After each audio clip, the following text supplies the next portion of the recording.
नमस्कार दोस्तों, आप सभी लोगों का इस चैनल में स्वागत है। इस वीडियो में दिखाया गया है हम किचन के कामों को जो कि हम घंटों में कंप्लीट करते हैं उनको हम मिनटों में कैसे कंप्लीट करेंगे, जो कि हमारा डेली के शेड्यूल में आता है। तो यहाँ पर कुछ टिप्स एंड ट्रिक दिए गए हैं। यदि हम उनको फॉलो करेंगे तो हमारे किचन के काम बहुत ही कम टाइम में कंप्लीट हो जाएंगे। जैसे कि पहला है, हम सभी लोगों को एलोवेरा की ज़रूरत पड़ती है, चाहे वो फेस पैक के रूप में हो, चाहे तो डिटॉक्स वाटर में हो। तो इनको छीलना बहुत ही टफ काम होता है, क्योंकि यदि हम नाइफ़ से छीलते हैं तो यहाँ पर छिलके के साथ गूदे भी आने लगते हैं। तो अब हम यूज करेंगे पीलर, जिसमें केवल छिलके बाहर आएंगे, इसके गूदा और जेल बिल्कुल भी नहीं आएगा। इस तरह से देखिए। उसके बाद नाइफ़ की सहायता से हम इनके जेल को निकाल लेंगे और इनको हम इस्तेमाल करेंगे। सेकंड आता है भिंडी की।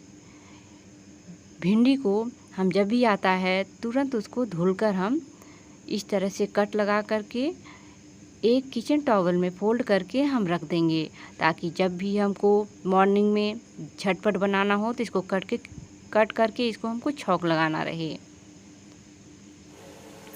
अब बारी आती है मिर्ची की। यदि हमारे पास बहुत ज़्यादा अमाउंट में मिर्ची आ गए हैं और उनको सेव करना है तो इनको हम पहले 2-3 पानी अच्छे से धुल लेंगे। उसके बाद से उनके डंठल को तोड़ देंगे, और जो भी थोड़ा सा भी ख़राब मिर्चा होगा तो उनको हम अलग कर देंगे। अदरवाइज़ जो भी फ्रेश मिर्चे हैं वो भी ख़राब हो जाएंगे।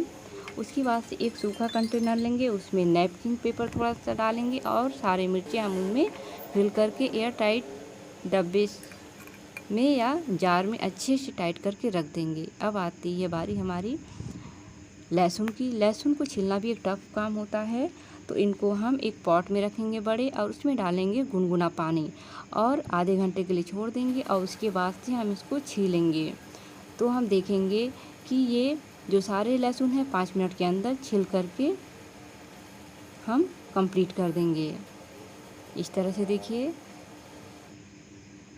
अब आती है नारियल की बारी। यदि हमारे पास कोई कच्चा नारियल है घर में तो उसके गूदे को निकालना बहुत टफ होता है। तो पहले हम कोई हैवी यूटेंसिल लेकर अच्छे से इस तरह से मारेंगे, तो जो भी अंदर का परत है ढीला पड़ जाता है, और हम बाद में एक नाइफ की सहायता से इस तरह से आसानी से गूदे को निकाल सकते हैं।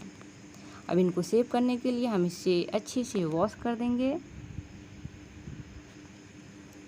वॉश करने के बाद एक टॉवल पे फैला देंगे और इनके पानी को अच्छे से सुखा देंगे।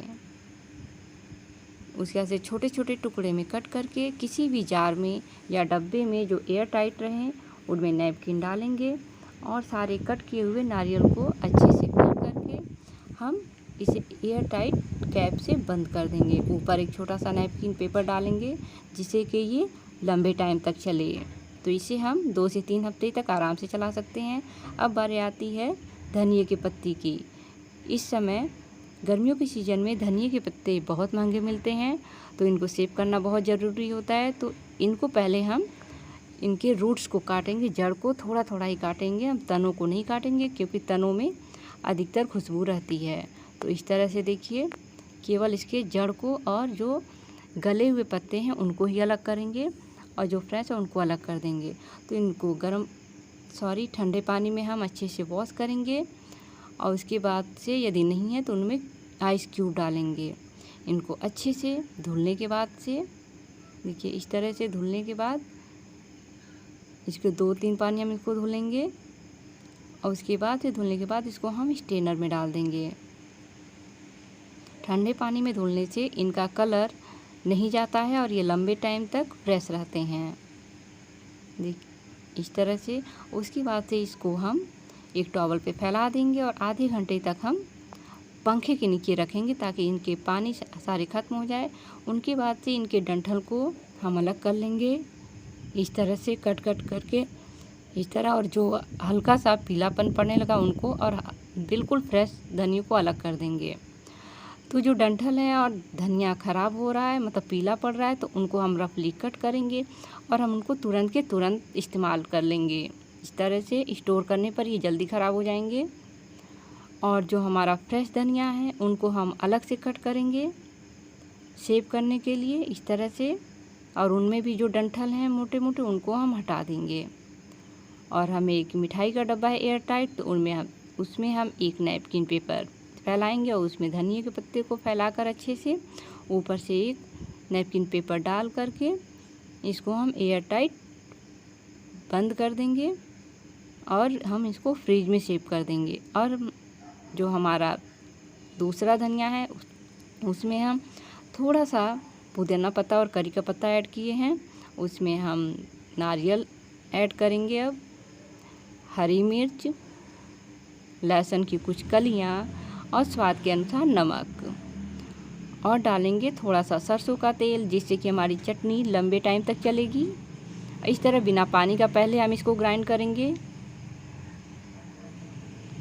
और उसके बाद से हम आवश्यकता के अनुसार पानी मिलाएंगे। इस तरह देखिए हमारी चटनी तैयार हो गई। अब इसको हम लंबे टाइम तक चलाने के लिए एक एयर टाइट डब्बे में फिल करेंगे इस तरह से,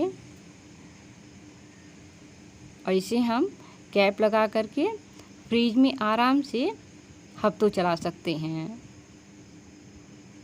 इसे हम किसी भी डिश के साथ जब भी चाहें यूज कर सकते हैं।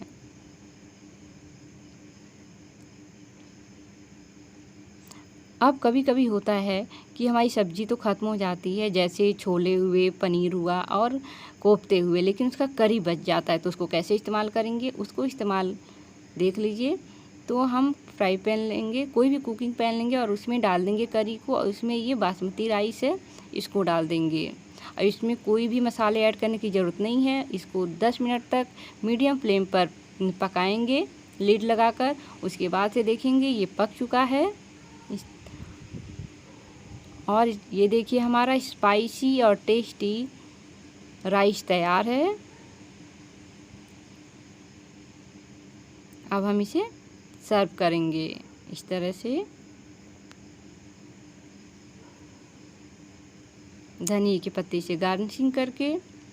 इसको चटनी, पापड़, सलाद के साथ इसको हम एंजॉय करेंगे। अब हम इन सब्जियों को कैसे हम स्टोर करते हैं देखते हैं। अब आती है टमाटर की बारी। तो हम पानी लेंगे, उसमें मिलाएंगे नमक और उसमें सारे टमाटर को डाल देंगे। इसको 5 से 10 मिनट तक छोड़ेंगे ताकि सारे बैक्टीरिया हमारे इसमें से ख़त्म हो जाएं। 10 मिनट के बाद हम अच्छे से इसको हाथों से रगड़ते हुए इसे हम स्ट्रेनर में रखेंगे। इसे हम 2 से 3 पानी धुल लेंगे ताकि हम इसे डायरेक्ट इस्तेमाल कर सकें। इसे हम आराम से 2-3 हफ्तों तक स्टोर कर सकते हैं और बिना धुले भी इस्तेमाल कर सकते हैं, क्योंकि ये बिल्कुल साफ़ हैं। अब हम एक एयर टाइट डब्बा लेंगे, उसमें फैलाएंगे एक कॉटन टॉवल। अब देखिए इसको हम सारे को अरेंज कर देंगे। अब दूसरे फ्रेश पानी लेंगे, उसमें डालेंगे विनेगर और उसमें सारे फ्रूट्स जो भी हमारे रखे हुए हैं, फ्रूट्स एंड कुकुम्बर हैं, खीरा, उनको भी अच्छे से वॉश कर देंगे। विनेगर भी बैक्टीरिया को ख़त्म करता है। और उसमें हम डालेंगे कुंदरू को हम 5 से 10 मिनट तक भिगा देंगे। और इन फ्रूट्स को हम अच्छे से पोंछ करके उसी जार में, जहाँ जगह और भी है, उसमें हम रख देंगे। और कुकुम्बर को यदि 3 से 4 दिन के अंदर इस्तेमाल करना है तो हम वैसे रख सकते हैं। यदि हम लंबे टाइम तक इसको सेव करना चाहते हैं तो किसी भी कॉटन टॉवल में या नैपकिन पेपर में इसको रैप करके रखें, तो ये आराम से हफ्तों चलेगा। इधर मैंने कुंदरू को धो लिया है, तो इसको अच्छे से सुखा देंगे और इनके किनारों को कट कर लेंगे इस तरह से, ताकि जब भी हमको इस्तेमाल करना रहे तो डायरेक्ट हम इसको कट करके छौंक लगा सकें।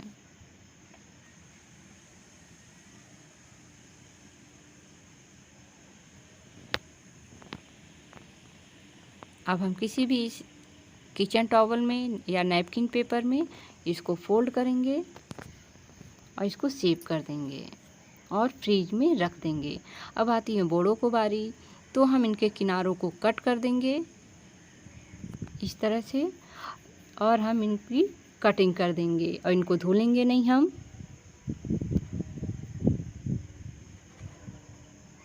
और हम किसी भी किचन टॉवल में हम इसको फोल्ड कर देंगे बिना धुले। यदि हम इसको धुल देते हैं तो ये बहुत जल्दी ख़राब हो जाएगा, तो हम किसी भी एयर टाइट डब्बे में रख कर इसे फ्रिज में सेव कर देंगे। अब आती है निन्वे की बारी।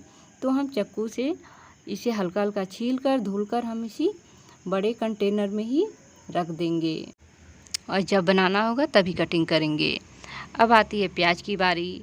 प्याज रोज़ की ज़रूरत है हमारी, तो इसको हम इस तरह से पहले हम पानी में भिगा के रखेंगे, जिससे यह बहुत आसानी से छिल जाता है और आँख को तीता भी नहीं लगता है। इस तरह से हम छिल कर रख देंगे। इसे हम बारीक नहीं काटेंगे, नहीं तो ये प्याज ख़राब हो जाएगा। इस तरह से हम छिल कर हम हफ्ते भर के लिए आराम से रख सकते हैं। इनको टॉवल पर सुखा लेंगे और किसी जार में या एयरटाइट डब्बे में नैपकिन पेपर नीचे डाल देंगे और इनको फिल करके लंबे टाइम तक हम रख सकते हैं। अब आती है सूजी की बारी। बरसात के सीज़न में सूजी बहुत जल्दी ख़राब हो जाते हैं और इसमें कीड़े लग जाते हैं, तो इनको सेव करने से पहले हम इनको हल्का सा ड्राई रोस्ट कर लेंगे। ड्राई रोस्ट करने से ये लंबे टाइम तक चलेगा। तो ड्राई रोस्ट करने के बाद इनको हम ठंडा कर लेंगे। ठंडा करने के बाद किसी भी एयर टाइट डब्बे में हम इनको फिल करके लंबे टाइम तक चला सकते हैं। इसी तरह हम दलिया को भी ड्राई रोस्ट कर के ठंडा करके हम जार में बंद कर देंगे, तो ये आराम से 2-3 महीने तक भी चलेगा और इनमें कीड़े बिल्कुल भी नहीं लगेंगे।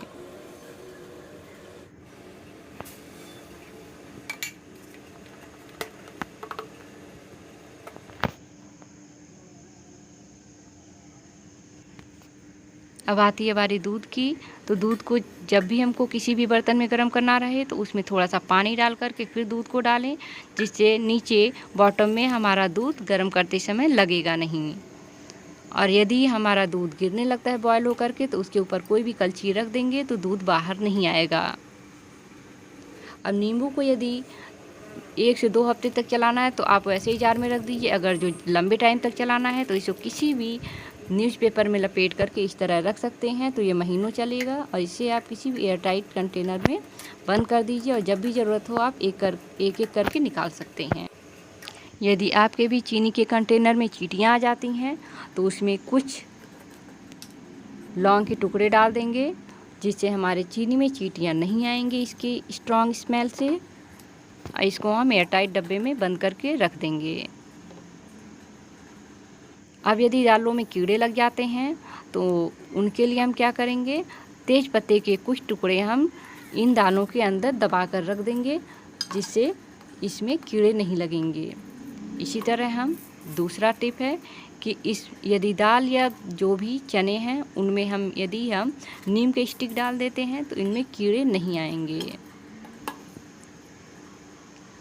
इसी तरह हम ज़्यादा स्टोर जो हम चावल करते हैं उसमें हम तेज पत्ते और नीम के स्टिक डाल करके हम लंबे टाइम तक सेव कर सकते हैं। Thank you, have a nice day.